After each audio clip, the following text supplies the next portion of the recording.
संगम विहार विधानसभा के प्रत्याशी बीएसपी के जकीउल्लाह जी का ऑफिस का उद्घाटन गुरदयाल गौतम जी जिला अध्यक्ष द्वारा किया गया और यहां पर उनका मानना था कि जिस प्रकार से जकीउल्लाह जी बिना विधायक रहे आम जनता के सहयोग करते रहे हैं, उनका काम करते रहे हैं। अगर जनता उन्हें चुन के भेजती है बीएसपी के प्रत्याशी के रूप में, तो वहाँ की जो समस्याएं हैं, चाहे वो नाली हो, सड़क हो, पानी हो और इसके अलावा यातायात की जो सुविधा है जो कि आज तक हमें देखने को नहीं मिलती है, वो इस चीज़ पे सुधार अवश्य किए जाएंगे। मूलभूत समस्याएं हैं संगम विहार की, पानी और यातायात, और जिस तरीके से जाम का जमावड़ा रहता है उससे बचने के लिए ये ऑफिस खोला गया है। अब देखने वाली बात ये होगी कि जनता का जो रुख है वो किस ओर जाता है। बीएसपी ने प्रत्याशी अपना जकीउल्लाह के रूप में दे दिया है। अब आने वाले चुनाव में पता चलेगा कि बीएसपी का जो हाथी है चुनाव चिन्ह निशान पर कितने वोट पड़ते हैं और जकीउल्लाह जी जो कि यहाँ के प्रत्याशी बनाए गए हैं बीएसपी से, वो क्या यहाँ अपना दमखम रखते हैं।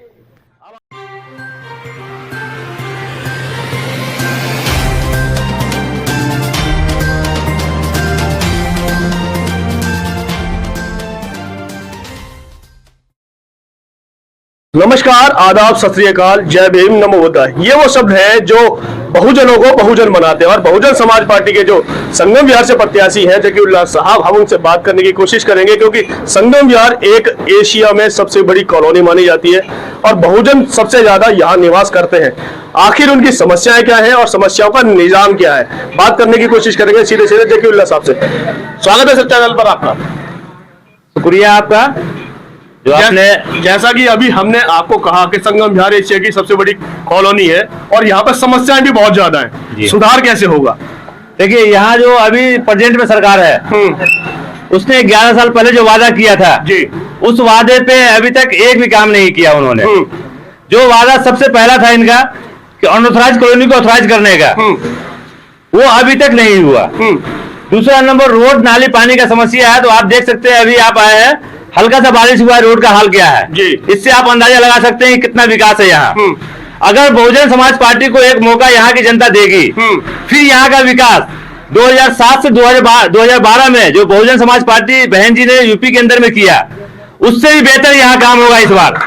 अभी आपने खुद ही कहा है कि जो काम हुआ है वो काम होने के यहाँ आसार दिखाई देते, परंतु अब समय ऐसा दिखाई दे रहा है कि एक समय तो दिल्ली के अंदर काफी सारे विधायक भी थे, पार्षद भी थे, इस समय नदारद से नजर आ रहे हैं। लगता है कि वो लहर दोबारा आ पाएगी? बिल्कुल फिर दोबारा आएगी, क्योंकि अभी का प्रेजेंट सरकार है जी, वो 3 टर्म वो जीत चुका है यहाँ से।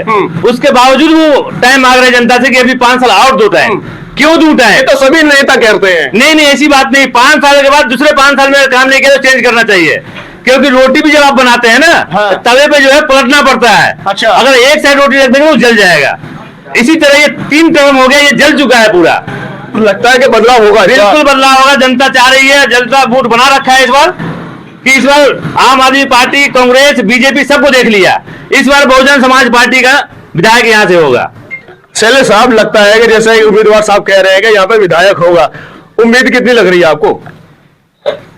देखिए, बहुजन समाज पार्टी दिल्ली प्रदेश ने अगर कोई निर्णय लिया है और इस संगम विहार कंस्टिट्यूएंसी में मान्यवर जकीउल्लाह जी को ही संभावित प्रत्याशी के रूप में उचित समझा है, तो ये इनकी क्रियाकलापों को, और काफी पीछे भी ये पूर्व में निगम का चुनाव लड़ चुके हैं, उस टाइम पे भी इन्होंने अपने संसाधनों से जितना हो सका यहाँ के लोगों का बहुत काम किया। जैसे राशन कार्ड है, गरीब आदमी को राशन कार्ड चाहिए, आधार कार्ड चाहिए, वोटर आई कार्ड चाहिए। इन सब चीजों में किसी गरीब आदमी को थाने जाना पड़ गया या उसको पुलिस परेशान कर रही है, तो इस तरह के तमाम काम जो है सामाजिक सरोकार के जो काम है वो जकीउल्लाह जी ने बाखूबी यहाँ करे हैं। तो लोगों को इन पे विश्वास है, भरोसा है, और संगम विहार ने बिल्कुल ठाना है कि जकीउल्लाह जी को ही लाना है। तो क्या लगता है आपको, जिस तरीके से संगम विहार की बात कर रहे हैं, लहर की बात कर रहे हैं, जकीउल्लाह जी के कामों की बात कर रहे हैं, लगता है, उम्मीद है कुछ? शुक्रिया पत्रकार महोदय। मेरा नाम गुरदयाल गौतम है, मैं जिला अध्यक्ष हूँ तुगलकाबाद जिले से। आपने प्रश्न किया क्या लगता है जी। मेरे भैया, बहुजन समाज पार्टी का आप इतिहास देख सकते हैं। आप उत्तर प्रदेश से एक एग्जांपल लेके चलिए, जिस टाइम बहुजन समाज पार्टी की सत्ता थी उस टाइम पूरा प्रदेश, पूरे प्रदेश के सारे धर्म के लोग, सभी जातियों के लोग बहुत खुश थे, क्योंकि उनको एक भयमुक्त समाज बना दिया था उन्होंने। प्रशासन चुस्त था, दुरुस्त था, और जो आम आदमी की बात नहीं सुनी जाती थी उनकी सुनी जा रही थी। मतलब सैकड़ों सालों से बिगड़े जो काम थे बहुजन समाज पार्टी ने वो करके दिखा दी है। परंतु एक सवाल यहाँ पर ये भी आता है कि अभी हाल ही में चुनाव भी हुए हैं, तो वहां पर सीट तो 0 पे आ गई आपकी। मानवर, प्रकृति का बदलाव ये नियम है, प्रकृति का नियम है बदलाव, ये उतार चढ़ाव आते रहते हैं। हम एक एग्जांपल कांग्रेस का देते हैं, 150 साल पुरानी कांग्रेस है, बड़े उतार चढ़ाव उसने देख लिए, धराशायी भी हुई, थोड़ा सा उसका वो बाहर आया। हम हिम्मत नहीं हारते हैं, ये पके पकाए चट्टान की तरह कार्यकर्ता होते हैं, और ये कार्यकर्ता हिलता नहीं है बहुजन समाज पार्टी का। ये छोटे मोटे उतार चढ़ाव से घबराता भी नहीं है, ये हार जीत चलती रहती है। और बहुजन समाज पार्टी की जो विचारधारा है बहुत मजबूत है, वो एक दिल्ली के अगर विधानसभा की बात करें तो इस बार कितनी सीटें लेके आ रहे हैं आप? भाई मेरे हम बैलेंस और पावर बनने जा रहे हैं, क्या बात कर रहे हो आप? हमारे बगैर सरकार नहीं बनेगी, बगैर सरकार नहीं बनेगी। यस, हमारी बनेगी भाई, बनेगी तो हमारी बनेगी, नहीं तो बैलेंस और पावर बनेगी। हम लोग बैलेंस और पावर कैसे बनाएंगे आप? भाई हमारे एक तरफ तो फ्री का राशन दिया जा रहा है, फ्री की सेवाएं दी जा रही है, बिजली पानी फ्री दिया जा रहा है, आप क्या करेंगे? तो भोले भाले समाज को यही तो हम समझाने में लगे पड़े हैं कि वो जो भोला भाला समाज है, जो पंगु बनाने में ये सरकारें लगी पड़ी है उस भोले वाले समाज को। उस भोले वाले समाज को ये पता नहीं है कि 100 रुपए के राशन के पीछे तुम्हारे सारे विकास के रास्ते रोक दिए, शिक्षा के रास्ते रोक दिए, और हेल्थ के रास्ते रोक दिए। जितने भी विकास के रास्ते हैं सारे रोक रखे हैं। शिक्षा इन्होंने इतनी महंगी कर दी है कि वो जो गरीब आदमी जिसको अनाज दे रहे हैं वो शिक्षा नहीं ले सकते हैं। इलाज इतना महंगा कर दिया है कि आदमी अगर अस्पताल में पंजा सरकारी में तो मर के ही फंद करता है उसका, क्योंकि वहां इलाज नहीं है। प्राइवेट में वो कर नहीं सकता है। महंगाई इतनी चरम सीमा पे पहुंचा दी है कि आदमी को 2 वक्त की रोटी के लाले पड़ रहे हैं। भाई मेरे यहाँ तो इतना अनर्थ हो रहा है हमारे देश में। इन जो मनुवादियों की जो सरकार है ये कभी नहीं चाहती कि यहाँ का जो बहुजन समाज है वो यहाँ फले फूले, अपने पैरों पे खड़ा हो, अपने हाथ में सत्ता ले।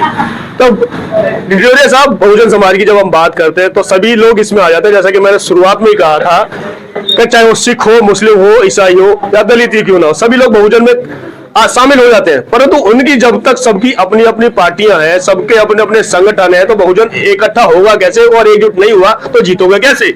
देखिए मनवर, इसका जो है मतलब कि प्रयास किया जा रहा है, और अब लोग जो है धक्के खा खा के, चोट खा खा के इस बात को सीख गए। जैसे कि आप संगम बिहार को ले लीजिए, दिल्ली की सबसे ज्यादा अगर परेशानी में कोई विधानसभा अगर इस समय मौजूद है तो वो संगम बिहार है। और यहाँ तीनों पार्टियों ने शासन खूब किया, अरे इसको यहाँ पर लूट लिया, और अब यहाँ की जनता जो है समझ गई है कि चोर पकड़ना है तुमको तो रफ्तार बढ़ानी होगी, वरना तो संगम बिहार को आगे और परेशानी होगी।